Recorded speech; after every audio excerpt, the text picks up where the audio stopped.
이제 우리는 로마서 1장 17절 오직 의인은 믿음으로 말미암아 살리라 하는 이 말씀을 살펴볼 차례입니다. 이 주제는 참으로 중요합니다. 바로 이 말씀 때문에 개신교와 로마 가톨릭 교회가 분리되어 나왔습니다. 그러나 이 말씀을 제대로 이해한다는 것은 결코 쉬운 일이 아닙니다. 그 이유는 이 말씀의 논리가 복잡하기 때문은 아닙니다. 그건 참 음, 그렇게 어려운 것은 아닙니다. 그것보다는 이제 차차 설명하겠지만 우리 마음이 본능적으로 이것을 쉽게 받아들이지 못하는 정서가 있기 때문입니다.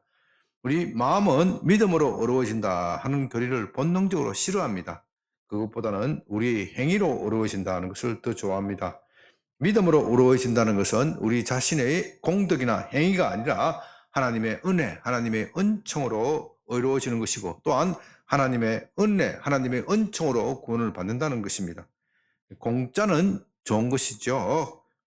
이 세상에 공짜를 싫어하는 사람이 어디 있겠습니까? 그러나 공짜는 좋기도 하지만 부담스럽기도 합니다. 공짜를 좋아하는 사람은 자존심이 없는 사람입니다. 자존심이 있는 사람이라면 마땅히 대가를 지불하고 가져가야 합니다. 우리는 이런 사람 사이의 정서를 하나님과의 관계에도 적용하려는 그런 우리 마음에 깊은 성향이 있습니다. 나도 모르는 사이에 그런 우리 마음의 정서가 있습니다. 하나님으로부터 공짜로 받는 것은 좋기도 하지만 부담스럽습니다.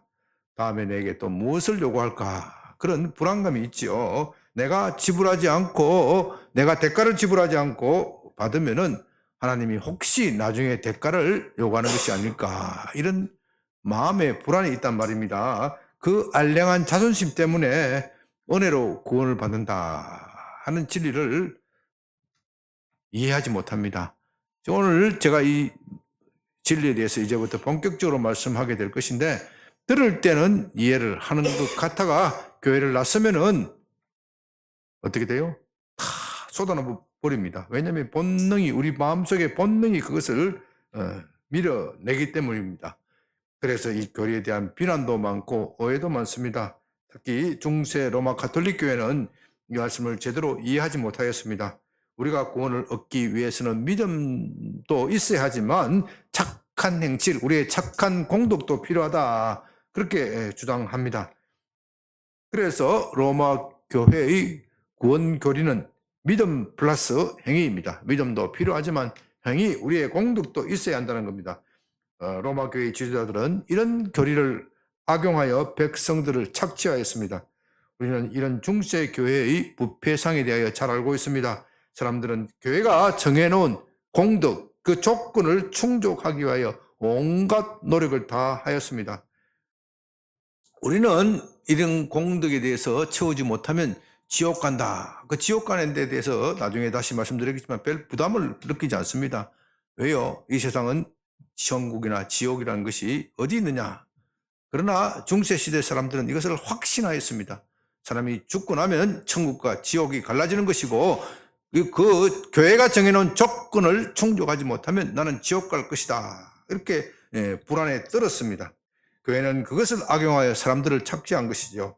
오늘날에도 사이비 종교는 그런 수법으로 맹신도 무조건 맹목적으로 믿는 신도들의 몸과 재산을 가로채는 겁니다. 이런 중세의 상황에서 종교개혁의 기치를 높이 들고 나온 분이 바로 마르틴 루터입니다. 그는 원래 로마 교회의 수도사였습니다. 그러나 성경을 깊이 연구하던 중 오늘 본문 로마서 1장 17절을 깨닫고 종교 개혁을 시작합니다. 루트는 처음부터 수도사로 출발한 것이 아닙니다. 그의 아버지의 기대에 따라 변호사, 법률가가 되기 위하여 법을 공부하였습니다. 그런데 1505년 7월 2일 길을 가던 중 번개와 내성병력이 내리치자 죽음의 공포를 느낍니다. 다시 말해서 내가 이대로 죽다가는 지옥 가겠다. 그 지옥의 공포, 하나님의 심판에 대한 공포를 느낍니다. 오늘날 내성병력이 친다고 해서 잘못하면 죽어서 지옥 갈 것이다. 이렇게 공포를 느낀 사람은 별로 없죠. 그때와 지금 사람들의 정서가 다른 겁니다. 성 안나여 저를 살려주소서. 그러면 수도사가 되겠습니다. 그렇게 기도합니다. 성 안나는 마리아의 어머니이고 예수의 외할머니이죠. 개인 수호 성인으로서 널리 알려져 있었습니다.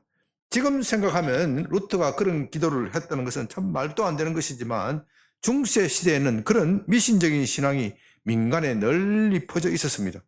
그래서 그는 실망하는 아버지를 뒤로하고 수도원으로 들어갑니다.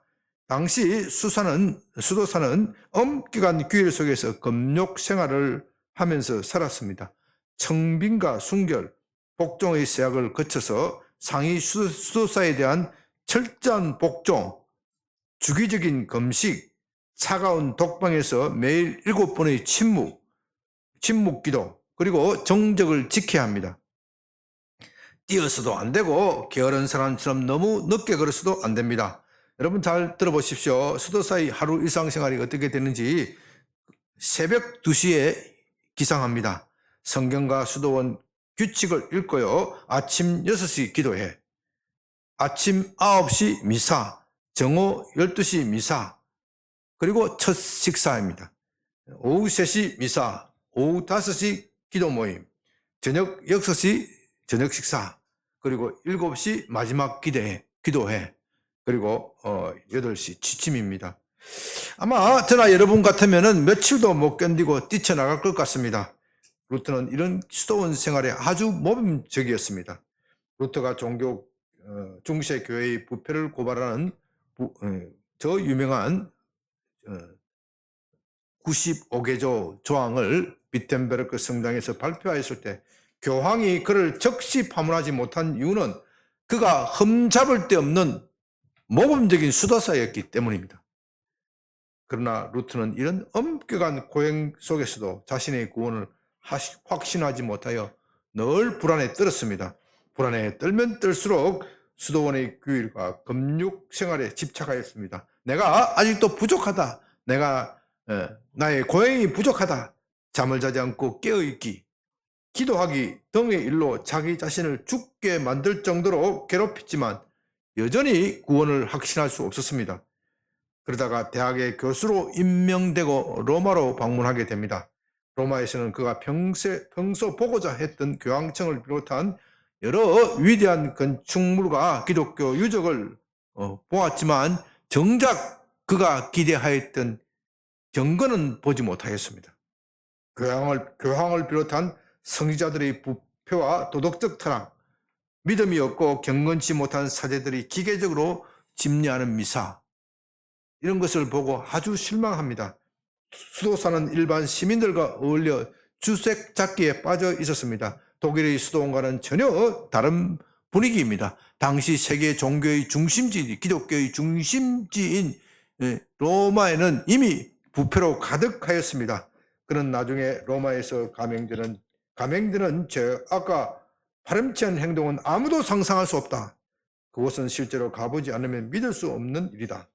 그것은 온갖 제약이 생겨나는 무한지옥이다. 그렇게 기록합니다. 로마에서 돌아온 그는 스승의 권유에 따라서 스콜라 철학에 관한 책이 아니라 성경을 집중하여 읽을 것을 결심합니다. 당시 일반인들은 성경을 전혀 읽을 수 없었고 사제나 수도사, 성직자가 되어야 성경을 읽을 수 있었습니다. 왜냐하면 성경은 라틴어나 헬라어로 되어 있었기 때문에 독일어 자기 모국어로 된 성경이 없었습니다. 이런 외국어 라틴어나 헬라에 관한 전문적인 지식이 있는 사람이나 성경에 접근하고 성경을 읽을 수 있었습니다. 그러나 그런 사람들도 성경을 거의 읽지 않았습니다. 그것보다는 스콜라 철학에 관한 책을 주로 읽었습니다. 좀 어려운 단어인데요. 스콜라 철학은 무늬만 기독교 철학이고 사실은 헬라 철학, 그리스 철학입니다. 헬라 철학은 하나님의 계시인 이 성경보다는 인간의 사유, 인간의 지능, 인간의 합리성과 이성을 통하여 진리에 도달할 수 있다. 그렇게 믿습니다. 스콜라 철학자들은요, 이런 헬라 철학의 방식대로 성경보다는, 이 하나님의 계신 성경을 읽는 것보다는 혼자서 사유하고 철학책을 뒤지고 그렇게 생각하고 사유하고 논리로 추론하여서 진리를 알고자 그렇게 하였습니다. 그러나 그것은 결국 인간이 자기 힘으로 하나님을 알 수 있다는 것이고, 또한 자기의 행위로 어려워질 수 있다, 그런 결론이 됩니다. 그렇기 때문에 믿음으로 어려워진다는 이 성경의 진리는 스콜라의 철학과 전혀 반대되는 그런 사상입니다. 당시 이런 스콜라 철학이 교회를 압도하였습니다. 그러다 보니 평신도는 물론이고 사제도 성경을 제대로 알지 못합니다. 그들은 헬라어나 라틴어를 잘 알고 있지만 그 성경을 보지 않았습니다. 그것보다는 스콜라 철학자들이 지은 서적, 그리고 철학적 사유에 빠져 있었습니다. 그런데 이런 시대의 풍토 속에서 특이하게도 루트의 서성은 스콜라 철학 책보다는 성경을 읽을 것을 권유하였습니다. 스콜라 철학은 성경을 거치로 해서 사유를 한 것인데, 이 사유한 그거를 읽지 말고 원전을 읽으라. 그러니까 종교계 하나의 인문주의라 그러죠. 인문주의의 핵심은 원전으로 들어가라. 원전으로 들어가라. 원전, 성경으로 돌아가라. 루트는 스승을 제대로 만난 겁니다. 참 우리 인생에 있어서 선생을 만나는 것이 참 중요합니다. 그는 스승의 가르침에 따라서 골방에서 성경을 읽고 또 읽었습니다. 그리고 대학에서는 스콜라 철학이 아니라 성경을 강의하는 일을 주로 맡았습니다. 성경을 읽고 또 가르치는 가운데 마침내 진리의 빛이 그의 마음에 비추어지기 시작하였습니다. 로마서를 읽던 어느 날 1장 17절, 오직 의인은 믿음으로 말미암아 살리라, 이 말씀이 불현듯 어둠 속에 빛처럼 강렬하게 그의 마음속에 비추어졌습니다. 마침내 그는 어둠을 헤치고 빛으로 나왔습니다. 진리가 그의 마음속으로 들어온 것입니다. 그는 이때의 환희를 다음과 같이 표현합니다. 이때 나는 다시 태어났다. 천국에 온 것처럼 느꼈다. 즉시 성경 전체를 다른 얼굴로 보게 되었다. 나는 성경 전체를 뒤졌고 유사한 개념을 수집하였다. 또 다른 곳에서는 이렇게 말합니다. 좀 어려운 말이니까 좀 잘 들어보세요. 하나님은 자신의 의가 아니라 낯선 의, 지혜를 통해 우리에게서 나와서 태어나는 것이 아니라 다른 데서 우리 안으로 들어오는 의, 이것을 낯선 의라고 표현하였습니다. 그 하나님의 의를 통하여 우리를 구원하고자 하신다. 루트의 이런 말을 처음 듣는 분들은 그것이 무엇을 말하는 것인지 좀 이해하기 어려울 것입니다. 아마 교회 꽤 다닌 분들도 이런 말은 좀 어려울 것입니다. 왜냐하면 교회에서 이런 말을 잘 하지 않기 때문에 그렇죠. 그러니까 처음 나온 분들은 더욱 힘들 것입니다. 그럼에도 불구하고 제가 그의 말을 인용하는 이유는 이것이 매우 중요하기 때문입니다. 루트의 이런 발견으로 종교개혁이 시작되었습니다. 여러분이 역사 교과서에서 배운 것처럼 종교개혁은 교회사뿐만 아니라 인류 역사 전체에 있어서 매우 중요합니다. 이 종교개혁 때문에 동양과 서양의 차이가 나타난 겁니다. 그전에는 동양과 서양 별로 사는 것이 별로 차이가 없었다. 그러나 이 종교개혁 이후로 서양이 동양에 대해서 확고하게 우위를 차지하고 지배하게 되는 것이죠.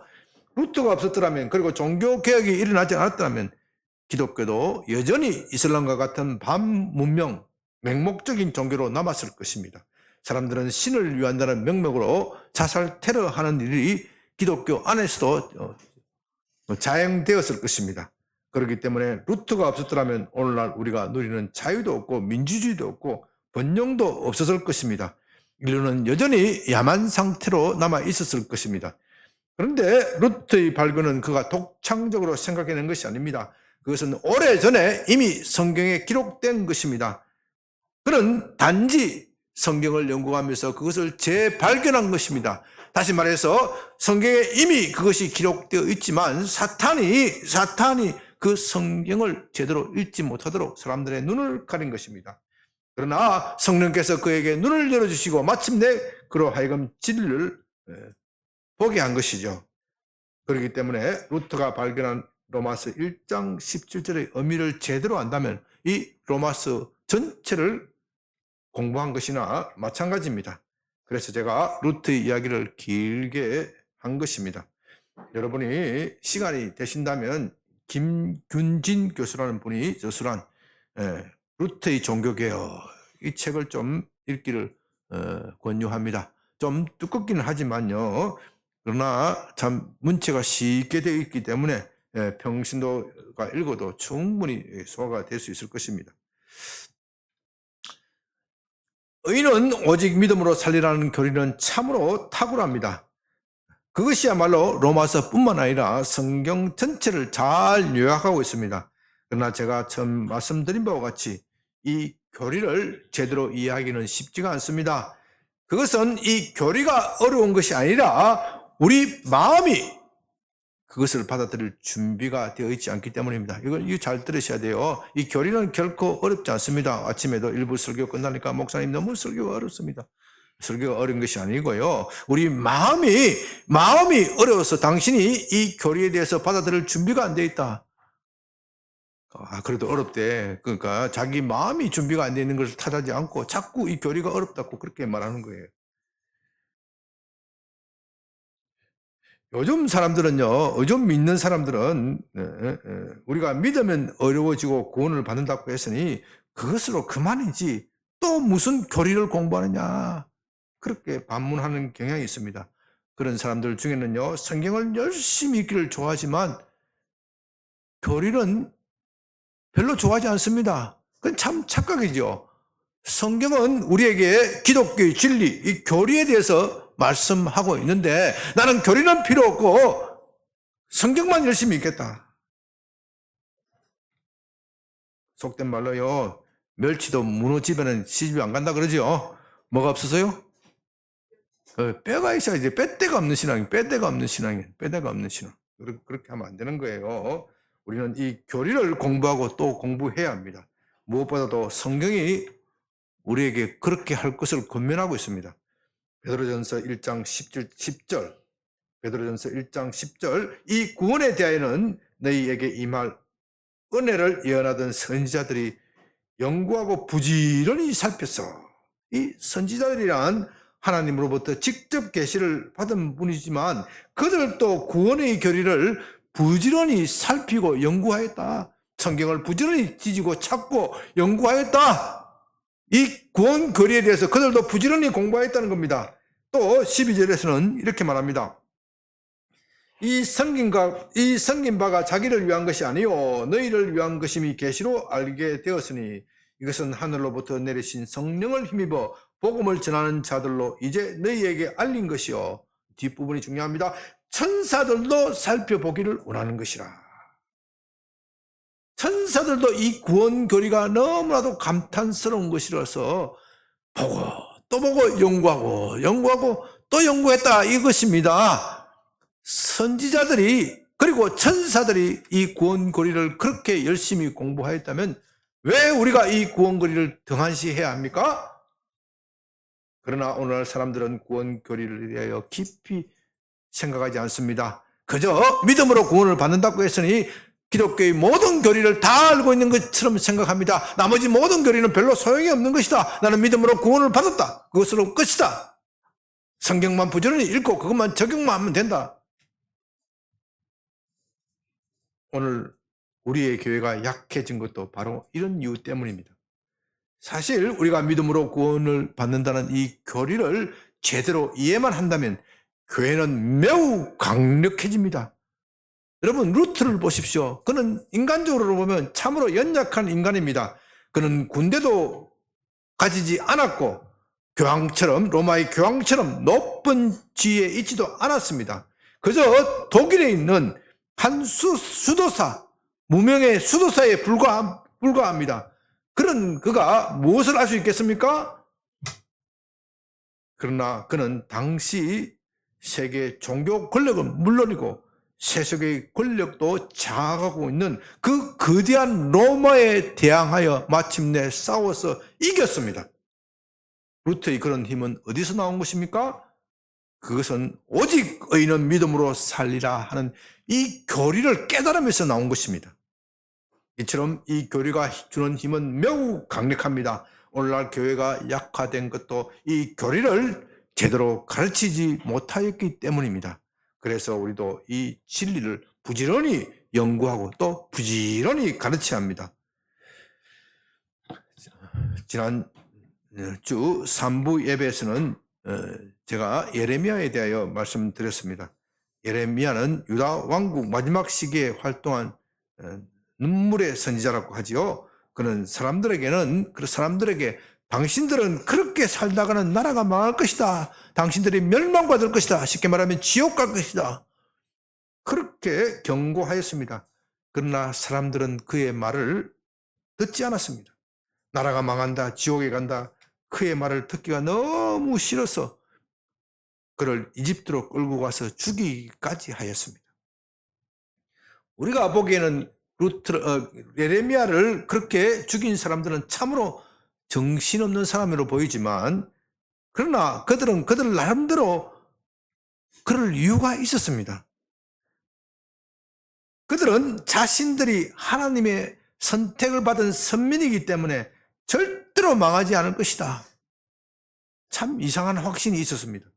바로 그 확신 때문에 예레미야를 죽인 것입니다. 여러분, 그 확신 때문에, 그 거짓된 확신 때문에 예레미야를 죽인 것입니다. 이것이 어째 오늘 우리의 모습과 좀 비슷하지 않습니까? 사람들은 장차 임할 심판을 경고하면 별로 무서워하지 않습니다. 예수님을 믿지 않는 사람들이야 그런 것을 당연하겠지만 믿는 사람들도 두려워하지 않습니다. 이것이 우리의 문제입니다. 내가 예수님을 믿고 교회를 다니고 있으니 구원을 받은 것이 아니냐? 나는 정통 교회 거리를 신봉하는 대한예수교 장로교 양병교회에 출석하고 있다. 나는 신천지 이단이나 또 요즘 떠오르는 이단 누구죠? 정명석, JMS 같은 이단에 속하지 않다. 그것으로 충분하지 않는가? 선행을 많이 한다면 좋은 일이고 하나님으로부터 칭찬을 받고 천국에 가면 상급을 받을 일이지만 선행을 많이 한다는 것은 힘든 일이다. 믿음으로 구원을 받는데 그것으로 끝이다. 천국에서 상급을 적게 받더라도 이 세상에서는 편하게 살고 싶다. 적당히 거짓말도 하고 사기도 치고 그렇게 편하게 살자. 주님이 회개하면 용서해 주신다고 했다. 세상에서는 아무렇게나 살고 일요일날 와서 한번 회개하면 되는 것이 아니냐. 그것도 힘들면은 어떻게 해요? 한 달에 한 번. 그것도 힘들면 1년에 한 번. 그것도 힘든 사람은 뭐라고 해요? 죽기 전에. 회개하면 끝 되는 거 아니냐. 믿으면 다 구원받는다고 했으니 천국 가서 좀 상급을 적게 받으면 어떠냐. 그러나 이건 정말로 말도 안 되는 겁니다. 이런 교리를 가르친 사람은 정말로 자기만뿐만 아니라 그 교회의 성도들을 함께 지옥으로 끌고 가는 겁니다. 속히 말하면 이미 지옥을 예약해 놓은 사람들입니다. 그건 기독교가 가르치는 것이 아니라 이단이 가르치는 것입니다. 오늘날 사람들은 이런 이단적 믿음을 가지고서 자기가 구원을 받았다고 착각합니다. 이렇게 된 이유는 믿음으로 구원을 받는다는 교리를 오해하고 있기 때문입니다.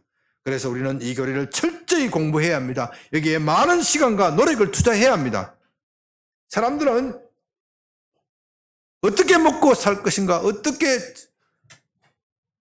어디서 잘 것인가, 무엇을 먹고 무엇을 마실 것인가, 이런 것에 많은 시간과 노력을 투자합니다. 부나 명예를 쌓는데 시간과 노력을 아끼지 않지만 자신의 구원에 관한 문제를 연구하는 일에는 참으로 인색합니다. 여러분은 좀 자신의 구원을 이루는 일에, 이것에 공부하는 일에 좀 많은 시간을 내시기 바랍니다. 사람이 온 천하를 얻고도 자기 생명을 잃어버리면 무슨 소용이 있겠습니까? 디모데전서 4장 8절에서는 육체에 연단한 약간의 유익이 있으나 경건은 범사에 유익하니.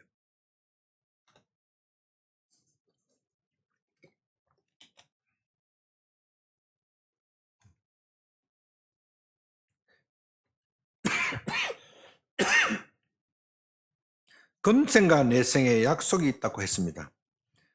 우리가 육체를 위하여 사는 것은 이 땅에 사는 것일 뿐이고 우리의 생명과 함께 끝이 나는 겁니다. 그러나 영적인 일은 영원합니다. 그 영원한 생명을 위하여 시간과 노력을 아끼지 마시기 바랍니다. 아멘 안 하네요? 예, 이렇게 할 때는 아멘 해야 돼요. 종교개혁자들이 믿음으로 어려워진다는 것을 말할 때 가장 두려워한 것은 사람들이 이 교리를 오해해서 믿기만 하면 되고 아무렇게나 살아도 괜찮다, 그렇게 오해하는 일입니다. 실제로 로마 교회를 대변하는 신학자들은 루터의 교리에 대하여, 오직 믿음으로라는 교리에 대하여 그렇게 공격하였습니다. 오직 믿음으로, 그러면 우리의 행실은 필요 없다는 말이냐? 사람들이 다 무질서해지고 부패하고 타락하게 될 것이다.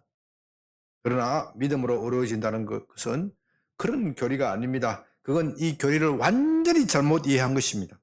그렇기 때문에 이 교리를 부지런히 공부해야 합니다. 그렇지 않으면 자신은 천국 간다고 확신하면서도 지옥에 끌려갈 수 있습니다. 저는 이것을 생각하면 가슴이 답답합니다. 종교개혁자들이 목청을 높여 우려하고 경고한 그런 사태가 한국 교회에 벌어지고 있습니다. 이런 사태를 가장 우려한 분은 켈빈입니다. 루터의 경우에는 로마 교회와 결별하는 것이 그의 시대적 사명이었기 때문에 이런 점까지 신경 쓸 여유가 없었습니다. 그러나 루터의 다음 세대인 켈빈은 이 점을 날카롭게 보았습니다. 그래서 그의 기독교 강요에 이 점을 매우 경고합니다. 기독교 강요라고 하니까 기독교를 강요하는 책이다, 그렇게 오해하기 쉽습니다. 그러나 이 강요라는 것은 한자말인데요. 기독교 기초, 영어를 원문을 보면 인스티튜트 되어 있어요. 기독교의 기초, 진리 또는 기독교의 토대다, 그런 뜻입니다. 여기서 기초라는 말은 초보자다, 그런 뜻이 아닙니다. 건축물을 쌓았을 때 가장 기초를 튼튼하게 해야 되지 않습니까? 그 기독교의 기본 진리다, 그런 뜻입니다. 우리는 기독교의 기본 진리로 돌아가야 합니다. 다른 모든 것은 배설물입니다. 이 기독교 강요와 같은 책도 좀 많이 읽혀져야 하는데 요즘 사람들 잘 안 읽죠. 잘 안 읽죠. 뭐 제가 자랑하는 것 같아서 좀 그렇긴 하지만은 저는 이걸 너무 좋아가지고 영어로 된 책을 14번을 읽었어요.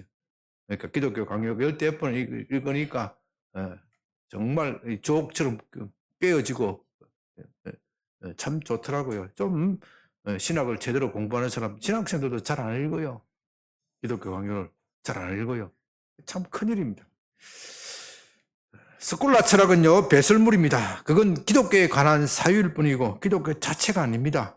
오늘날에도 사람들은 기독교에 관하여 많은 말을 하고 이러쿵저러쿵 많은 말을 하고 책도 써내지만 기독교 자체를 말하는 사람은 별로 없습니다. 믿음으로 어려워진다는 것은 기독교의 기본 진리입니다. 그러나 그것은 잘못하면 믿음만 있으면 되고 행위는 없어도 된다, 그런 말로 익혀질 수 있습니다. 그러나 그렇게 하다가는 지옥에 갑니다.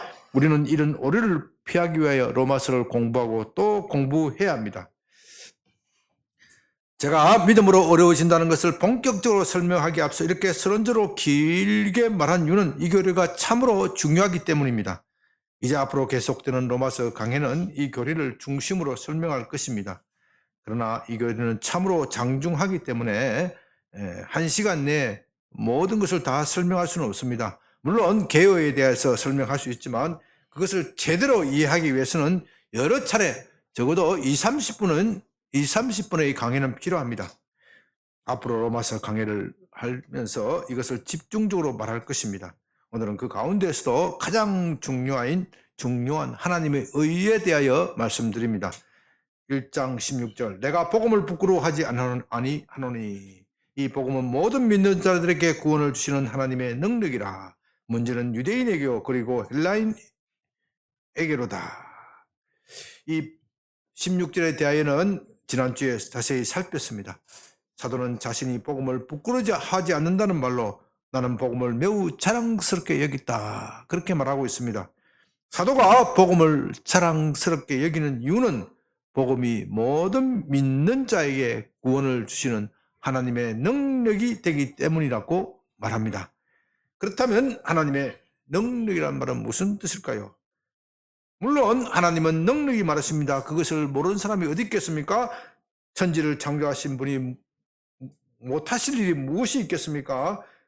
그러나 지금 사도는 여기서 하나님의 능력이라고 말할 때 그런 뜻으로 말한 것이 아닙니다. 하나님의 능력이 많으시다. 무엇이든지 할 수 있다. 그런 뜻으로 말한 것이 아닙니다. 복음에는 모든 사람을 감탄하게 하는 하나님의 능력이 나타났습니다. 사람으로서는 도저히 풀 수 없는 난제를 하나님께서 지혜로 풀으셨다. 그런 뜻입니다. 그러므로 여기서 하나님의 능력이란 하나님의 지혜, 이렇게 대체해서 사용해도 무방합니다. 그렇다면 하나님의 지혜가 어떻게 나타났단 말입니까? 그것을 설명하는 것이 17절입니다. 그러니까 16절과 17절은 매우 하나처럼 긴밀하게 연결된 것입니다. 우리가 따로따로 읽으니까 잘 연결이 안 되는 것이죠. 그러니까 성경은 전체 문맥에서 늘 읽어야 합니다. 복음에는 17절 복음에는 하나님의 의가 나타나서 믿음으로 믿음에 이르게 하나니 기록된 바 오직 의인은 믿음으로 말미암아 살리라 함과 같으니라. 이 구절에서 가장 중요한 것은 하나님의 의입니다. 하나님의 의. 믿음을 말하기 전에 먼저 하나님의 의, 이 개념이 참 중요합니다. 복음에는 하나님의 의가 나타나서 믿음으로 믿음에 이르게 하기 때문에 의는 믿음으로 사는 겁니다. 그러니까 믿음으로 산다는 그 전제가 하나님의 의가 나타났다. 그래서 이 말씀에 이 17절에서 하나님의 의가 가장 중심되는 개념입니다. 그것을 포착하지 못하면 뒤에 것은 이해할 수가 없습니다.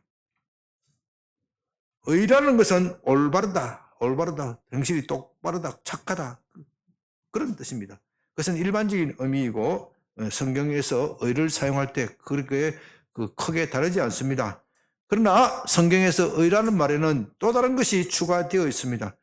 그것은 여러분들이 이 의라는 개념에 대해서 참 설명 좀 이해를 좀 잘 해야 되는데 제 설명을 잘 들어보시기 바랍니다.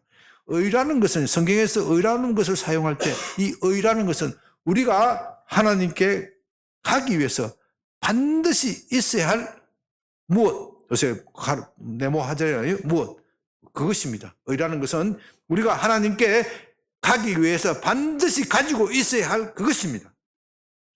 구원은 하나님께만 있습니다. 우리가 하나님께 가야만 구원을 얻을 수 있습니다.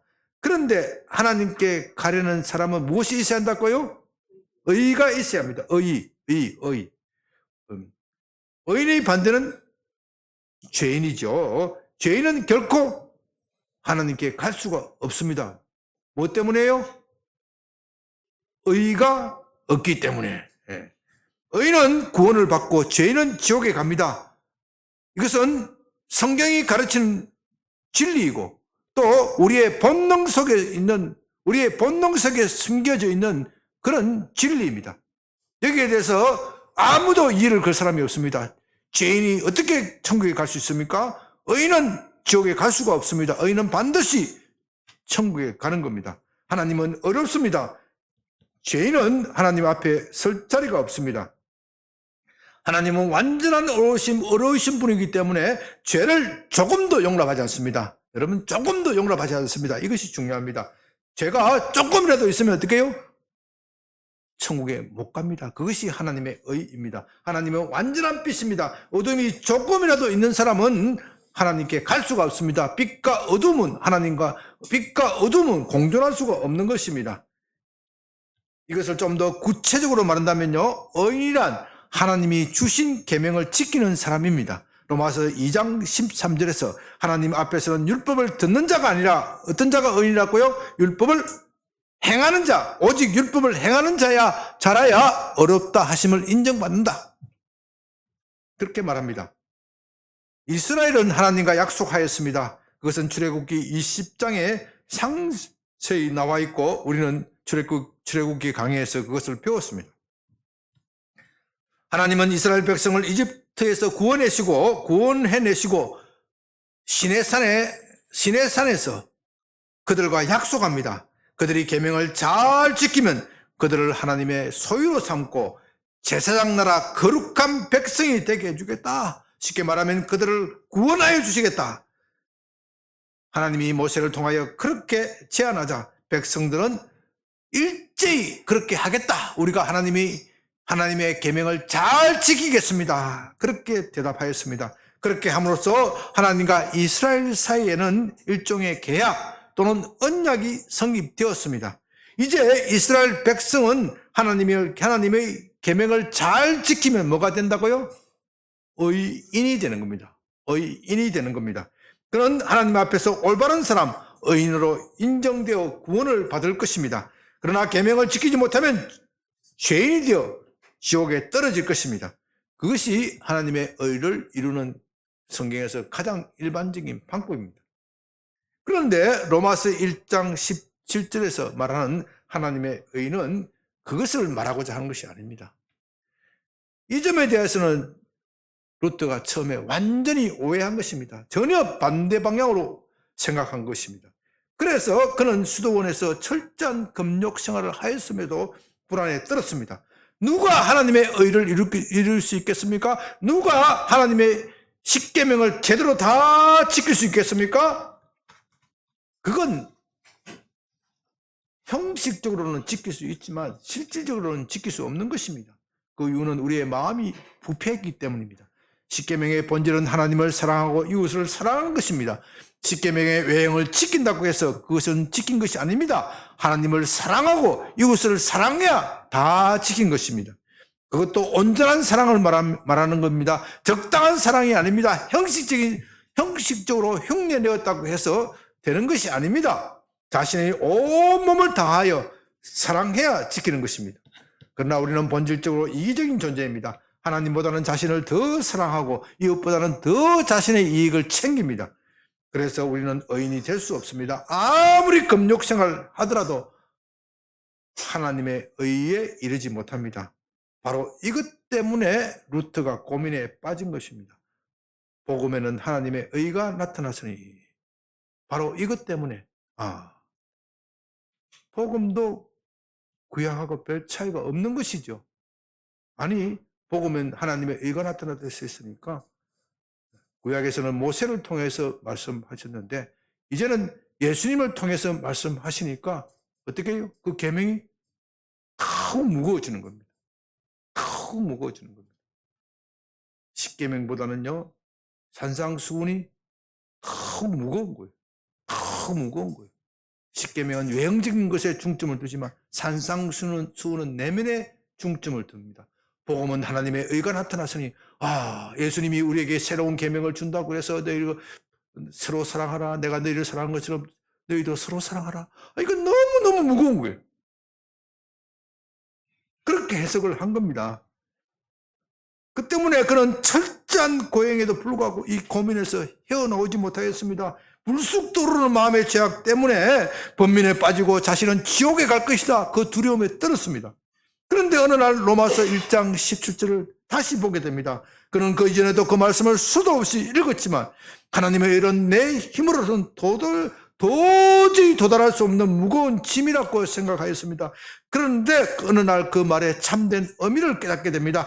본문에서 말하고자 하는 바는 내 힘으로 도저히 도달할 수 없는 하나님의 의에 대하여 우리가 하나님께서 새로운 지혜, 새로운 능력을 나타내셔서 도달하게 하는 새로운 방법을 내셨다. 그것이 어디에 나타났다고요? 복음에 나타났다. 그 방법이란 바로 믿음으로 어려워진다는 것이다. 이것을 탁 깨닫게 된 겁니다.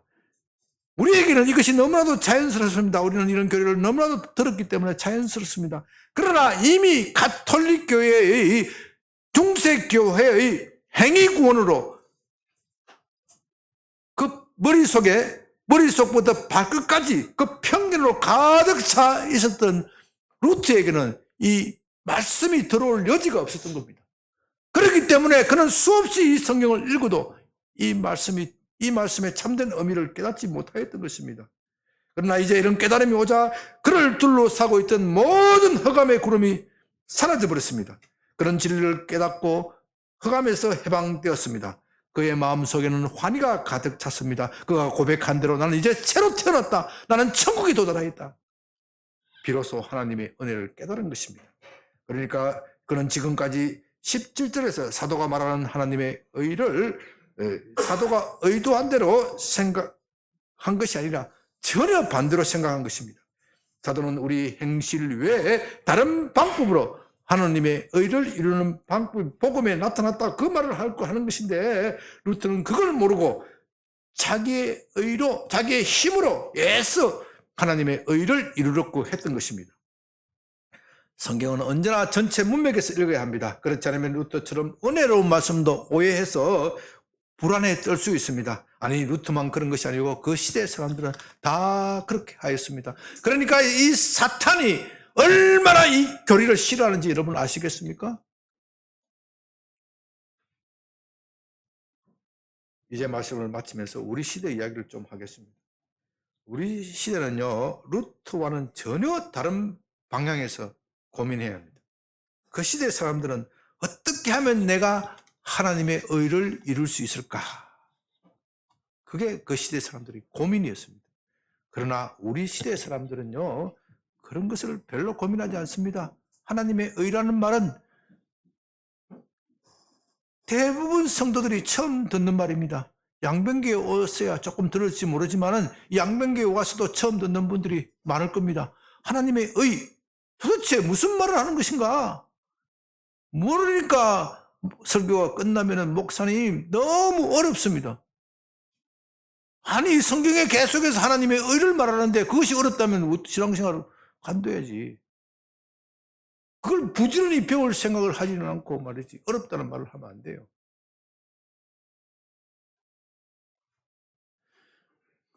이것이 어려운 이유는 우리 시대는 지독한 불신의 시대이기 때문입니다. 우리 마음속에 이 하나님을 믿는다고 하면서 불신의 사상이 꽉 차 있습니다. 그렇기 때문에 하나님의 의라는 말은 강단에서 잘 이야기하지도 않고 그것을 성도들이 듣기도 별로 좋아하지 않습니다. 좋아하지 않기 때문에 성도들이 좋아하는 말을 자꾸 하는 바람에 성도들이 무지하게 된 겁니다. 우리 시대 사람들은 신은 없다. 있다고 하더라도 죽었다. 누가 그렇게 얘기했죠? 니체 철학 속에서 배우고 자랍니다. 그것이 아주 어린 초등학교에서부터 가르칩니다. 사람들은 창조론을 옛날 신화 이야기로 여기고 반면에 진화론을 절대 신성 불가침으로 여깁니다. 절대적인 진리로 여깁니다. 창조론을 말하면 중세의 무지몽매한 사람입니다. 신의 세계는 그냥 판타지예요, 판타지. 귀신도 이미 무서운 존재가 아닙니다. 여러분 어린이 만화를 보십시오. 어린이 캐릭터를 보십시오. 어제도 장난감을 애들 손자들 찾으러 가보니까 귀신이 얼마나 재밌게 그려놨는지 몰라. 귀신이 아이들하고 너무 친숙한 존재예요. 아이들이 귀신을 두려워하지 않습니다. 귀신을 두려워하자면 무엇도 두려워하지 않게 됩니까? 하나님도 두려워하지 않게 되는 것이죠. 하나님 믿기는 믿지만 하나님은 그냥 판타지 속에 있는 존재입니다. 천국과 지옥을 교회에서 말하기는 하지만 여러분들에게 실감이 안 간다 이 뜻이에요. 여러분에게 실감이 안 나간다. 왜? 루터 시대 때는 그 말을 하면 사람들이 실감하고 벌벌 떨었습니다. 그래서 구원받기 위해서 천둥 번개가 내리치니까 뭐가 어디로 갔다고요? 수동으로 가는 거예요. 그러나 우리 시대는 그런 걸 전혀 두려워하지 않습니다. 강단에서 뭐라고 외치든 들을 때는 그래 참 이 시대가 부패하고 타락했지, 잘못하면 지옥 갈 거야 하면서도 밖에 나가면은 불신의 사상들이 꽉 차 있기 때문에 이 들은 말씀을, 강단에서 들은 말씀을 어떻게 해요? 밖에서 교회문을 나서는 순간 뱉어버려요. 배교의 사상이 저와 여러분 사상에 꽉 차 있다니까요. 이것을 걷어내기 전에는 절대로 복음 진리를 알지 못하는 겁니다. 그래서 우리는 루트와는 다른 방향에서 로마서를 다시 배워야 합니다. 먼저 이 시대의 사람들에게 하나님의 살아계심과 그 하나님이 얼마나 우리에 대하여 분노하고 진노하시고 계신지 그것부터 알아야 합니다. 분노하고 계신 하나님, 믿음으로 어려워진다는 교리를 접근하기에 앞서 먼저 분노하고 진노하시는 하나님, 그것을 알아야 합니다. 다음 주에 여기에 대해서 말씀드릴 겁니다.